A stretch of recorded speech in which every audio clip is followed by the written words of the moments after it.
చనిపోయేంత పరిస్థితి అయిపోయింది. ఇక్కడికి వచ్చిన తర్వాతే నేను అసలు కోలుకుంటాను, ఈ మాదిరి గుడి కడతానన్న ఆలోచన వస్తుందని నేను అనుకోలేదు కల్లో కూడా. ఈ పీఠాధిపతులకే ఇప్పుడు చాలా జాగ్రత్తగా ఉండాలి, ఎందుకంటే వాళ్ళ మీద ప్రయోగాలు ఎక్కువ జరుగుతుంటాయి. ఆ గురువు వల్లనే ఈ రోజు ఇంత దాకా వచ్చాను. నాకు ఆరోగ్యం బాగా అయింది.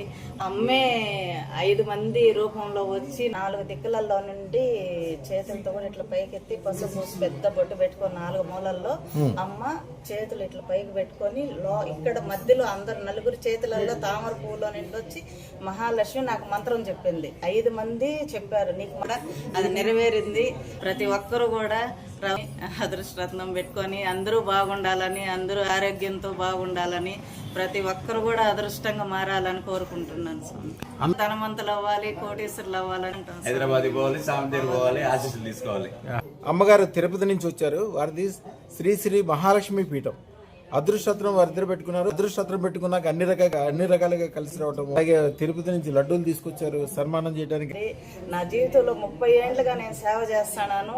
అలాంటిది ఇంతవరకు నాకు ఎప్పుడూ దొరకలేదు. ఇక్కడికి వచ్చిపోయిన తర్వాతే నాకు రత్నం పెట్టుకున్న తర్వాతే ఆ విధంగా నాకు దేవుడు అనుగ్రహం ఇచ్చింది. అందుకని మిమ్మల్ని చూడాలని, మీ అనుగ్రహం సంపూర్ణంగా ఉండాలని, ప్రతి ఒక్కరూ రత్నం పెట్టుకొని ప్రతి ఒక్కరు కూడా అందరూ మంచి లాభం పొందాలని, బాగుండాలని, ఆరోగ్యంతో ఐశ్వర్యంతో అందరూ బాగుండాలని కోరుకుంటున్నాను.